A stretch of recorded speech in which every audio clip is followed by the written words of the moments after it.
The galaxy had seen many treaties, but none were as strange as the one between the humans and the Veyari. The Veyari were an ancient race, tall and graceful, known for their pride and strict traditions. They ruled over several star systems, and, for centuries, they had looked down on humans as newcomers to space. Yet times were changing. Trade routes were opening, threats from unknown regions were rising, and the Veyari king decided that peace with humans was better than conflict. So, a great gathering was held on the shining world of Veyara, the Veyari homeworld. The grand palace, with its silver towers and floating gardens, became the center of attention for both species. Human ambassadors arrived, dressed in their simple suits, and stood among the decorated nobles of the Veyari. The hall glowed with crystal lights, and banners of both nations hung side by side. At the center of it all stood King Avalar of the Veyari, tall and stern, his silver crown reflecting the light. His voice echoed across the chamber as he announced his gift to the humans. As a symbol of trust, the king declared, "I give you my daughter, Princess Leora. She will live among you as a sign of peace." The words surprised everyone. Murmur spread through the hall. It was unusual, almost unthinkable for a royal daughter to be given away like a token. The human ambassador, Elias Rowan, felt his chest tighten. He was not expecting this. He had been sent to sign agreements and secure trade, not to receive a living person as a gift. Princess Leora stepped forward. She was young, with soft eyes, and hair that shimmered faintly under the palace light. But her head was lowered, and her steps were slow, as if her heart carried a heavy weight. The Veyari nobles whispered behind her back. Everyone in the court knew the truth. She was considered infertile. The king had declared long ago that she could never provide an heir, and so in his eyes her value as a princess was gone. To him, giving her to humans was not a sacrifice, but a clever way to display generosity without losing anything important. Elias looked at her and then at the king. He could not refuse without insulting the Veyari ruler, but neither could he accept her as one would accept an object. Choosing his words carefully, he bowed slightly. "Your Majesty," Elias said, "we humans will receive the princess with honor. She will not be treated as property, but as a guest and a friend among us." The king gave a small nod, though his sharp eyes showed little care. The deal was done.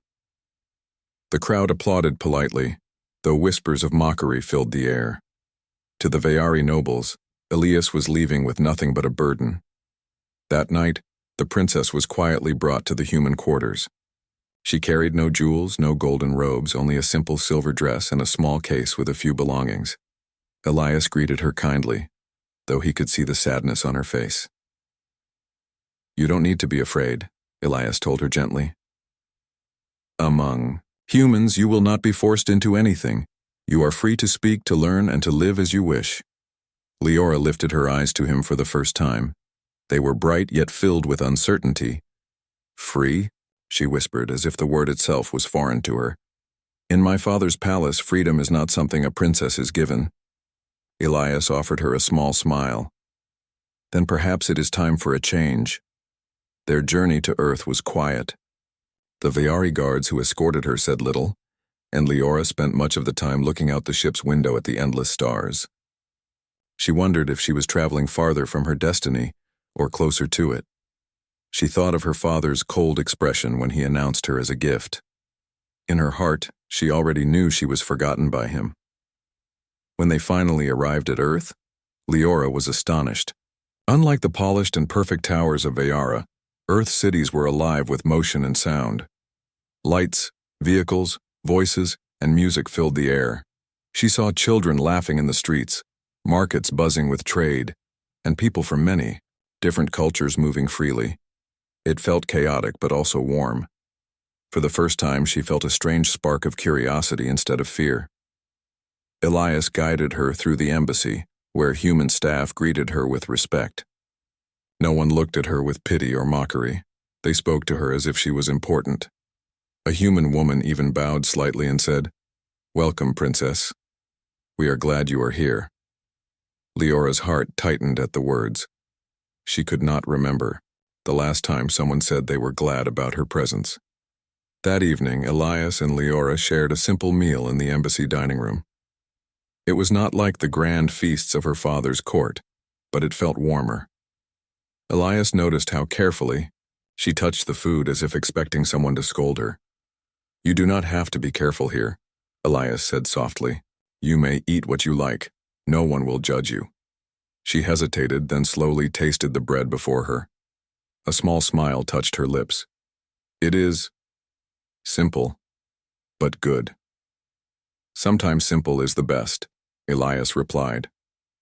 For the first time, she allowed herself a small laugh, a sound she had almost forgotten, but even as small comforts began to heal her, shadows of doubt followed. Alone in her room that night, Leora wondered if she was truly safe. Was she simply traded from one cage to another? Would humans really accept her? Or would she always be seen as the infertile princess, useless to her people and strange to this new world? Yet deep inside, she felt something different here.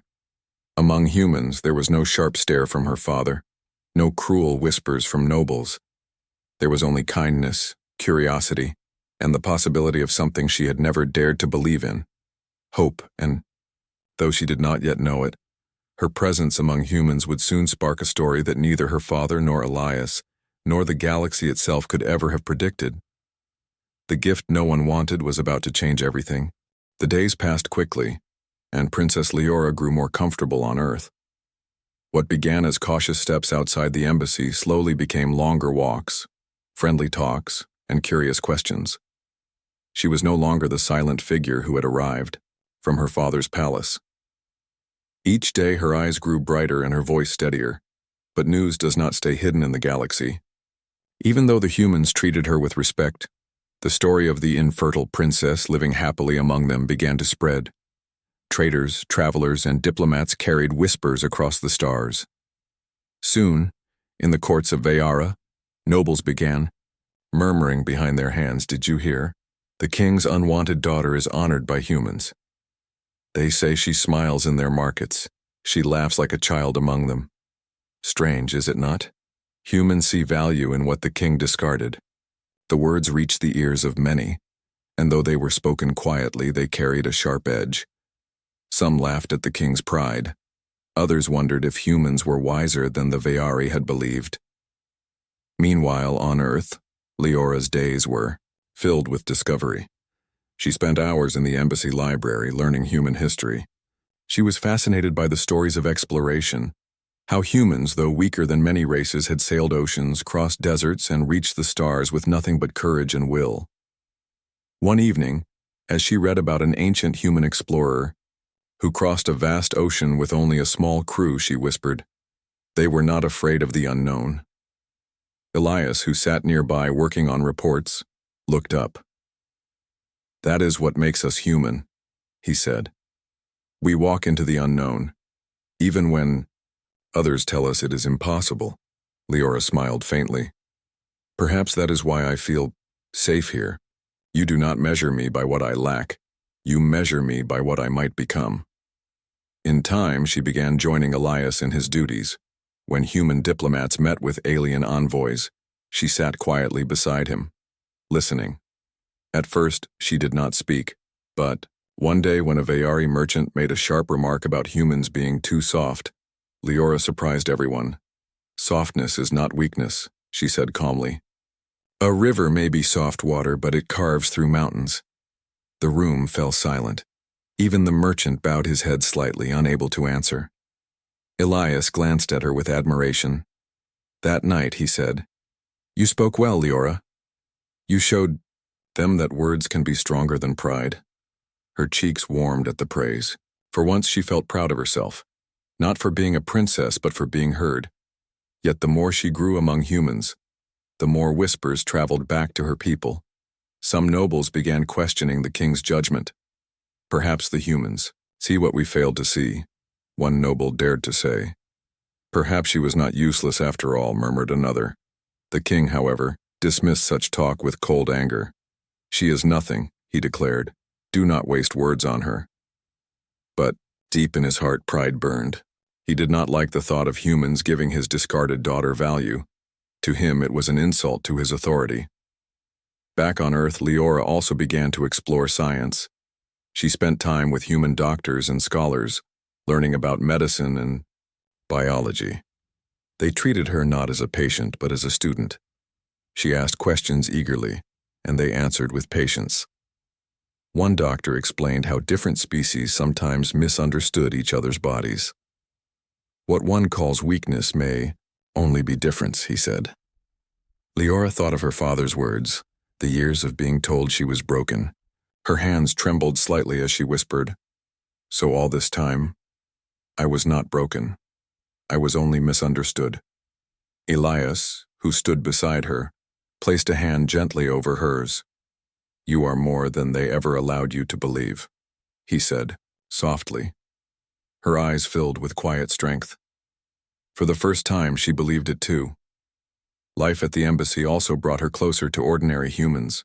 She spoke with workers, laughed with children who visited with their families, and even learned a few Earth games. One afternoon, she watched a group of children flying colorful paper kites. Their laughter filled the sky as the kites danced in the wind. "Would you like to try?" a little boy asked her, holding out a string. Leora hesitated, then took it gently. The wind pulled at the kite and she gasped as it soared higher. For the first time in years, she laughed freely, without fear of being judged. Elias watched from a distance, smiling. He thought to himself, "She is finding herself here. She is more alive now than ever before." But while she found joy, she also began to sense a storm on the horizon. She overheard a trader at the market whispering to another, "They say the princess grows stronger among humans. The king will not like this." The words troubled her, but she stayed silent. That night, as she stood by the window looking at the city lights, she whispered, "If my father learns I have found worth here, will he be angry?" Elias, standing near, answered honestly, "Perhaps, but his anger does not decide your worth. Only you do." Her heart beat faster at his words. They felt heavier than any crown. Soon rumors reached her that her presence might change more than just whispers. Some humans began to see her as a bridge between two worlds. They said, "If even the Veyari king's forgotten daughter can shine among us, then perhaps humans are not so weak after all." Others whispered of possibility, that the princess, once called Baron, might hold secrets her people had overlooked. Leora felt both fear and hope. She was no longer invisible, but being seen also meant being judged again. This time, however, she was not the same frightened girl who had bowed her head in her father's hall. One evening, as she sat in the garden of the embassy, Elias joined her. The night sky glittered with stars. "Do you regret coming here?" he asked softly. Leora shook her head. "No. For the first time, I feel alive. For the first time, I believe I may have a future." Elias nodded. "Then hold on to that. The galaxy will whisper, but your voice matters more." She looked up at the stars, her eyes reflecting their light. "Perhaps," she said slowly, "the gift no one wanted will become the voice no one expected." And though neither of them could see it yet, those whispers were already changing the course of two worlds. The first days on Earth felt strange to Princess Leora. She had lived her whole life inside her father's shining palace, where every step was watched, every word measured, and every mistake remembered. Now she was in a place filled with noise and life, where people walked quickly, laughed freely, and spoke without fear. At first, she did not know how to act. When human staff at the embassy greeted her, she kept her eyes lowered, expecting hidden insults. But they only smiled, offered her food, or asked simple questions like, "Do you need anything?" No one laughed at her. No one whispered about her supposed infertility. It confused her, but it also gave her a quiet warmth she had never felt in Veyara's cold halls. Elias noticed her silence and moved carefully, as though speaking to a bird afraid to fly. He did not force her to speak, but gave her time. Each day, he showed her a new part of Earth, small things that humans considered ordinary but were wonders to her. One morning, Elias invited her to walk in a public park. The sky was soft blue and children ran across the grass.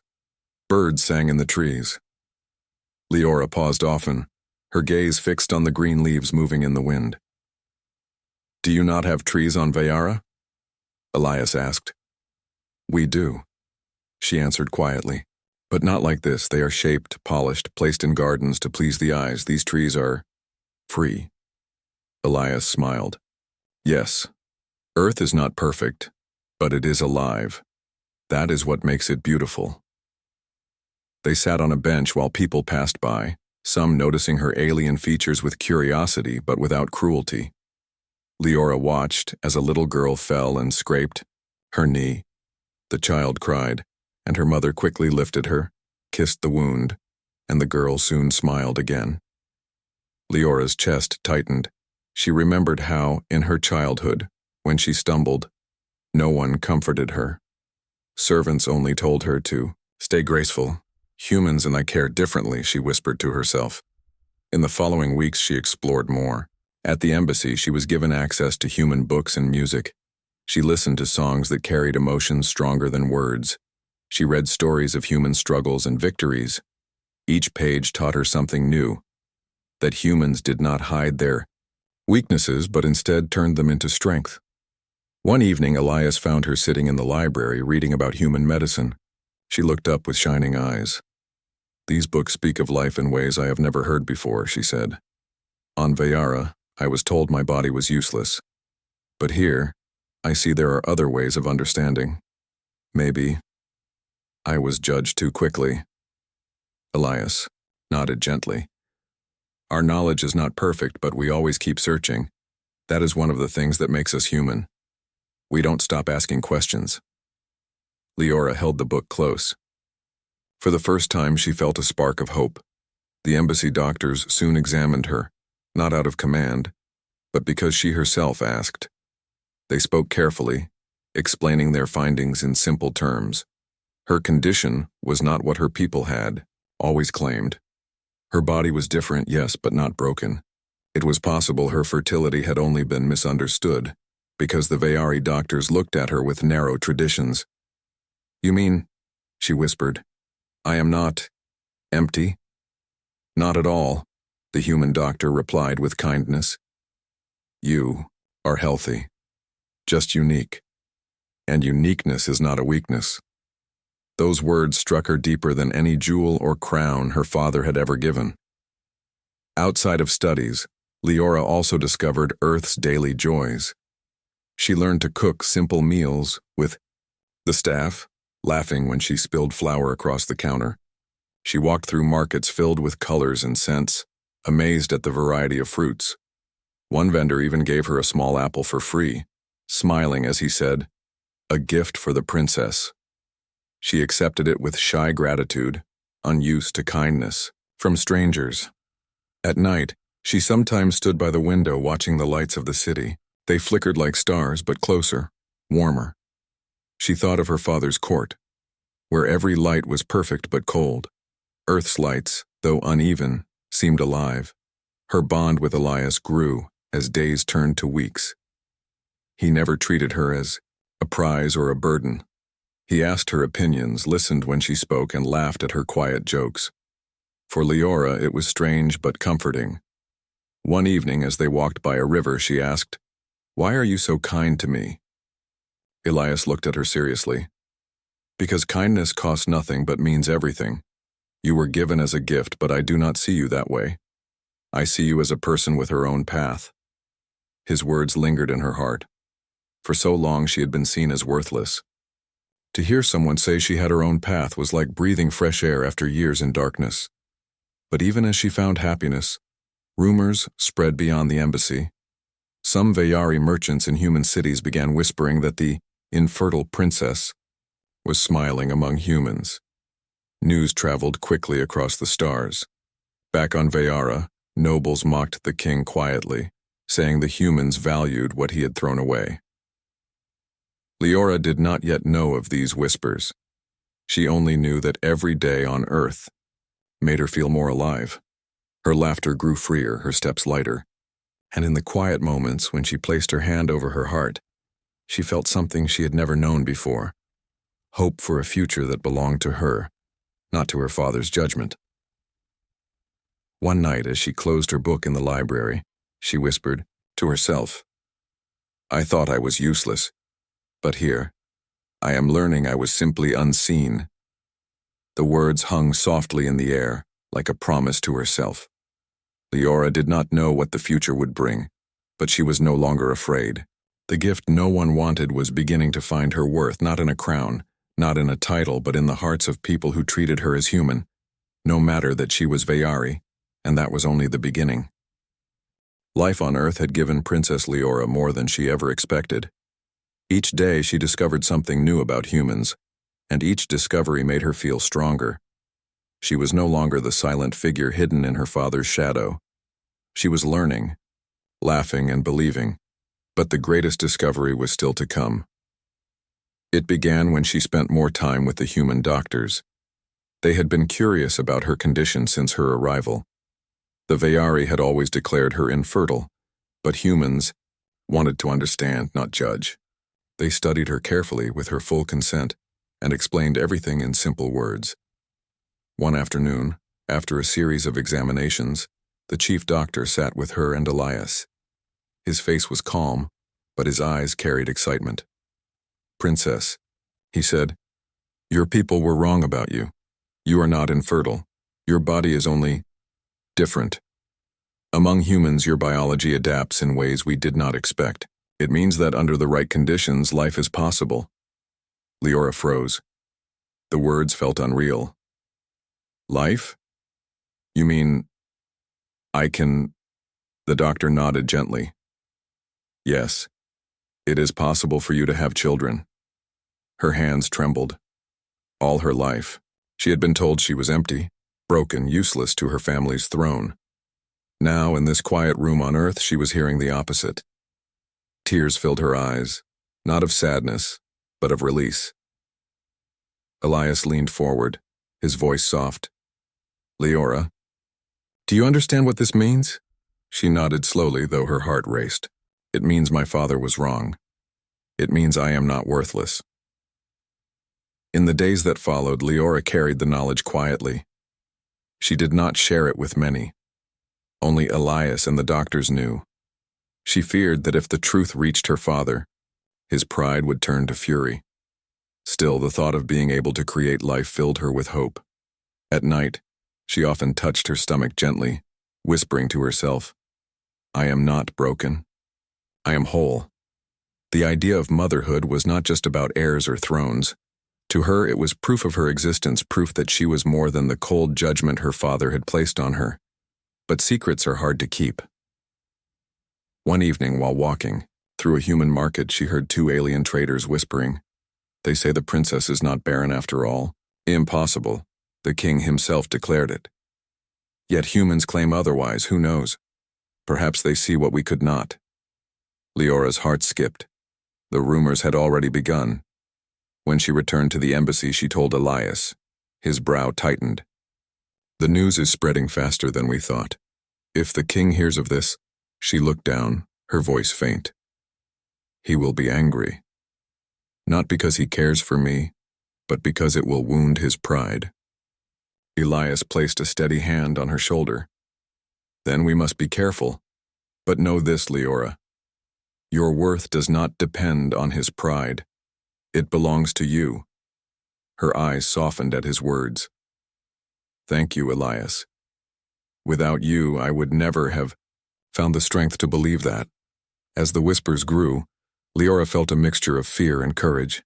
She continued her studies, learning more about human medicine and how it could work with Veyari biology. She spent long hours with scientists, asking questions, writing notes, and sometimes even suggesting ideas of her own.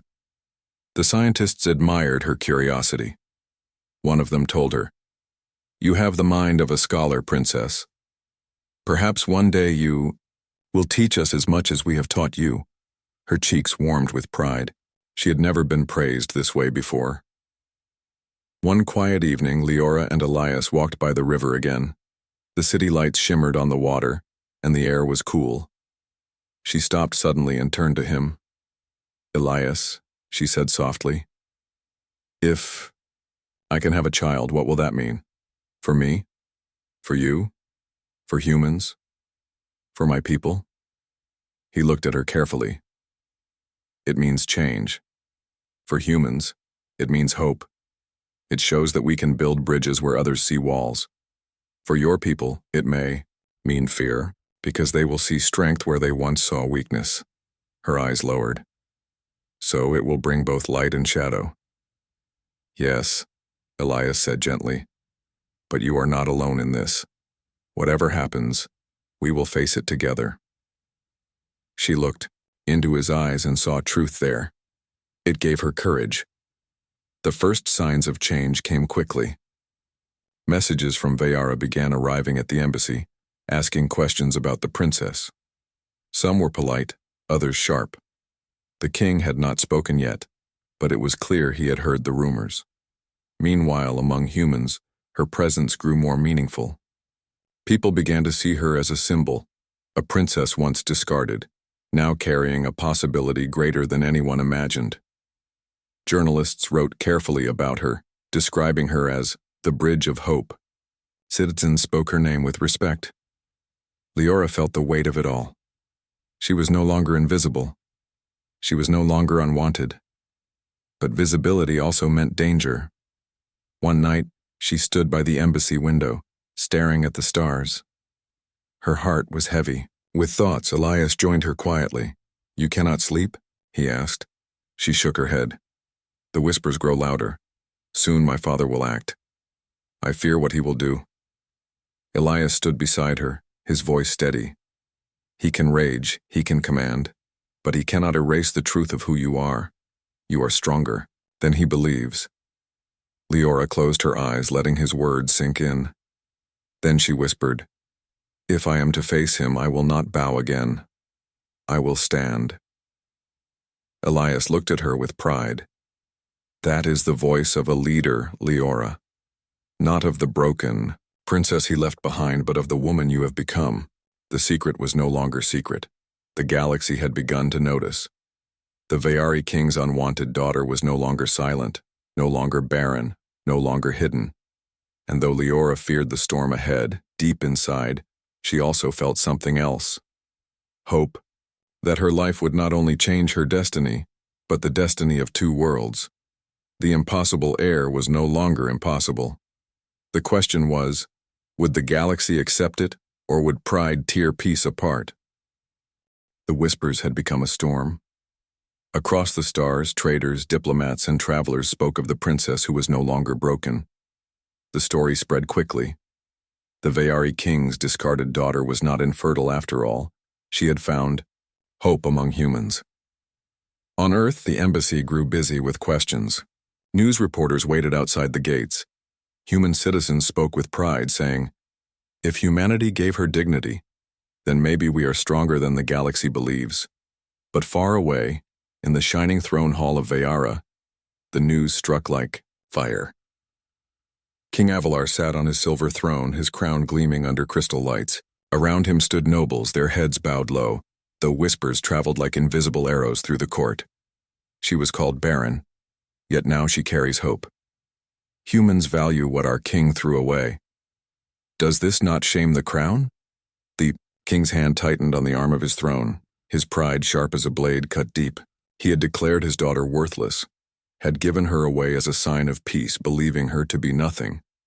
Now the galaxy dared to say she carried greater power than his chosen heirs? His voice thundered through the hall. "Enough of this. My daughter is nothing. She was given to humans as a token. Do not speak of her again." But though his words were loud, his heart burned with fury. The truth could not be silenced so easily. Within days, a royal message was sent to Earth. It carried the king's seal and his demand. Princess Leora and Ambassador Elias are to return to Veyara immediately. The king requires their presence. When the message arrived, the embassy fell silent. Leora read the words slowly, her hands shaking. She could almost hear her father's voice between the lines, cold, commanding, unyielding. Elias watched her, carefully. "You don't have to go if you don't wish to. Humans will stand with you." Leora closed her eyes. She remembered the years of silence, the weight of shame her father had placed on her. For so long, she had bowed without question. But now, after all she had seen on earth, she felt something stronger than fear. "I will go," she whispered, "but I will not bow, not this time." The journey to Veyara was heavy with tension. Human envoys traveled with them, determined to protect the alliance.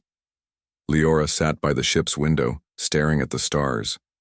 Each one reminded her of a choice, to remain silent or to speak. She knew what she had to do. When they landed on Veyara, the palace stood as tall and perfect as she remembered. Silver towers reached into the clouds, gardens floated on glowing waters, and guards in shining armor lined the gates. But to her, the beauty felt hollow. The throne hall was filled with nobles, their eyes sharp and curious. At the center sat her father, King Avalar, his presence as cold as the day he had given her away. "Daughter," he said, his voice smooth but edged with steel. "You have returned." Leora stepped forward, her head high. "I have come because you commanded, but I do not return as the silent girl you cast aside." A murmur spread through the court. Never before had she spoken this way to him. The king's gaze hardened. "You dare to speak in my hall as if you have power? You are nothing without this crown. I gave you away because you could not give heirs. Now I hear foolish tales that humans believe otherwise, lies and weakness." Leora's heart pounded, but she stood firm. "They are not lies. Humans did not make me whole. I was whole already. They only saw what you refused to see."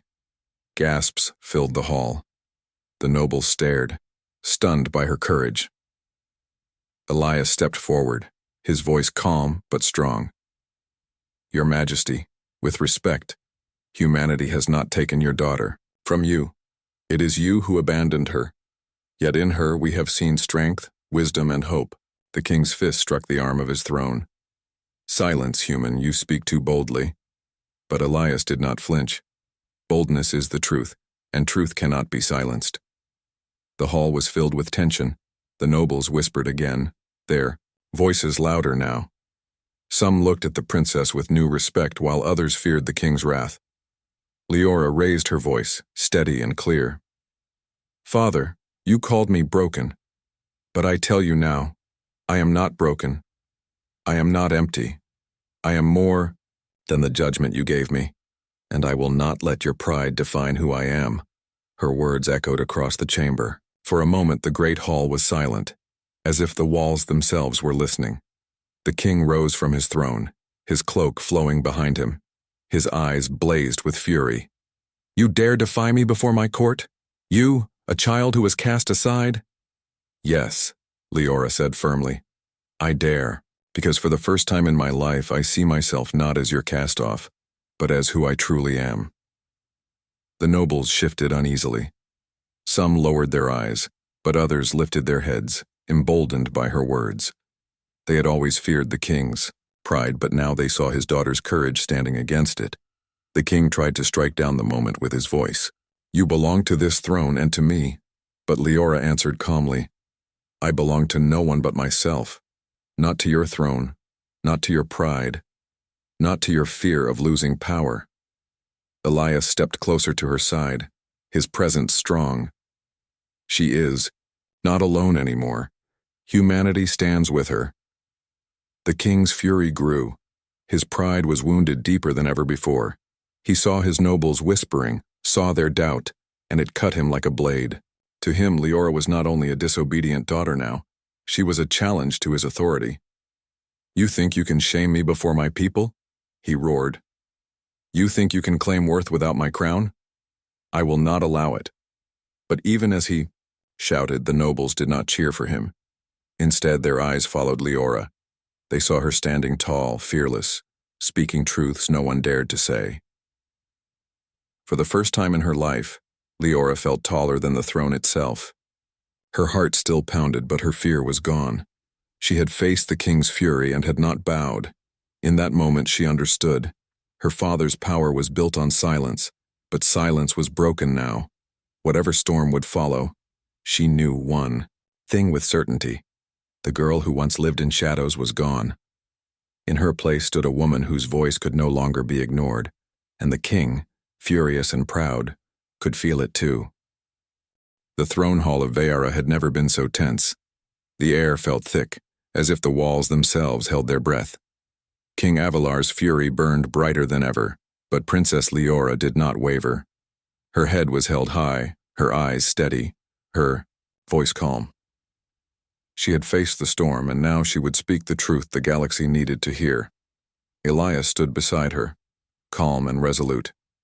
Humans had sent envoys to ensure her safety, ready to defend her rights, but Leora did not need protection. Alone, she had found courage in herself, a courage that no throne, no decree, and no fury could take away.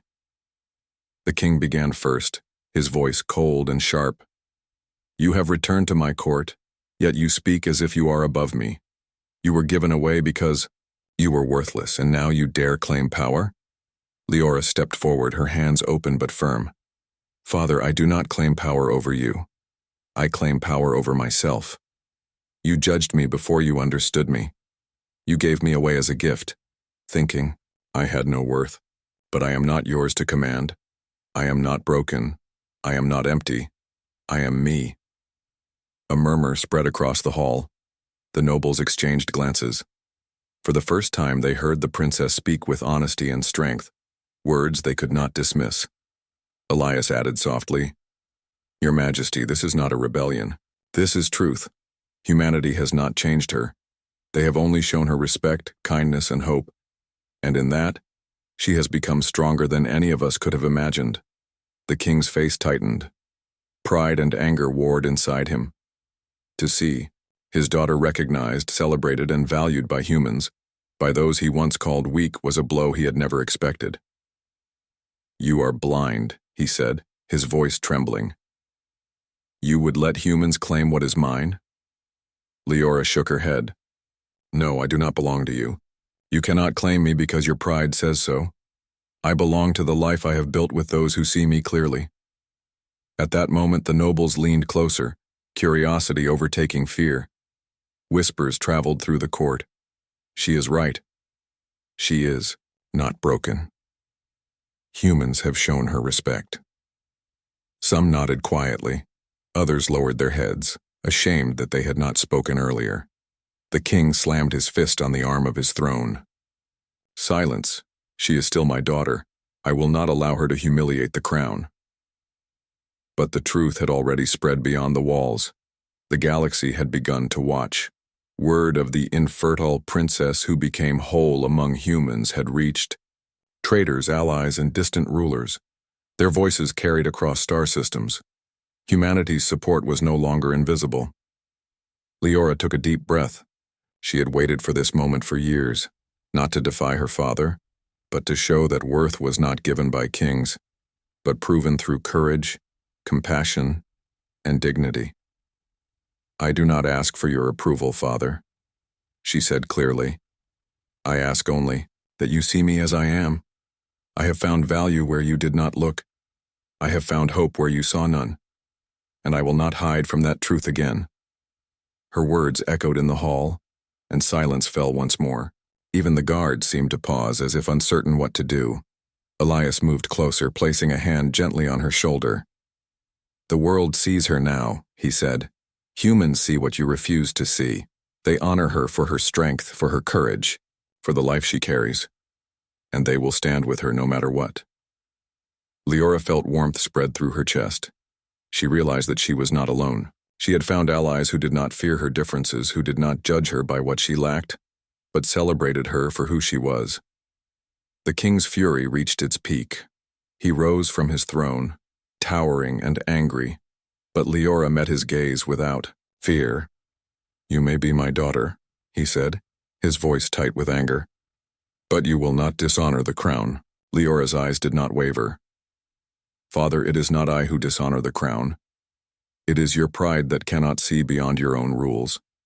I honor myself, and I honor the life I have been given. That is more than a crown ever gave me." The nobles looked around at each other. Some whispered their agreement, others stayed silent in fear. But the shift had begun. The king's control was not absolute. The power of truth, courage, and humanity was stronger than any throne. Outside, humans had gathered. They did not march with weapons or banners, but with hope and respect. They had come to witness that one princess could change the way two worlds saw each other. Their presence sent a message. Dignity, respect, and courage matter more than titles or pride. The king's eyes narrowed, seeing the humans standing together. For the first time, he realized that his daughter's power was not in her bloodline, but in her voice, her choices, and the life she had built. Leora stepped forward, feeling the weight of the moment. She lifted her head and addressed the hall.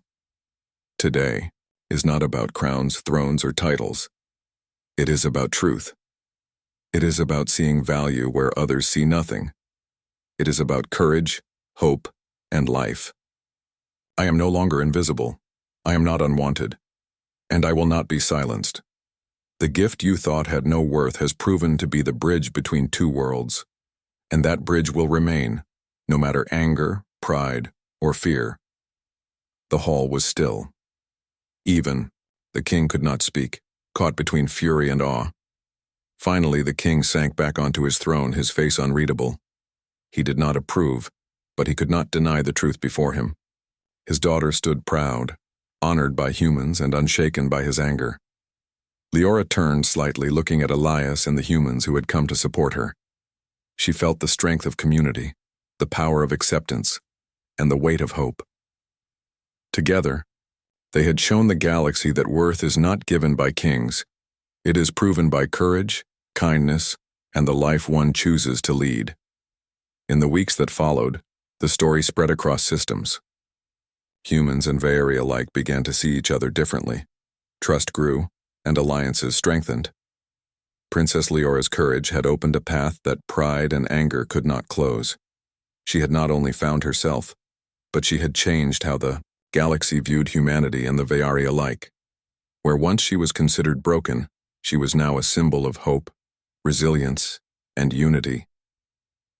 And as she looked up at the stars from the palace balcony, hand in hand with Elias, she whispered softly, I'm no longer a gift no one wanted. I am a bridge, a promise, and a beginning. The galaxy listened, and slowly, it began to believe.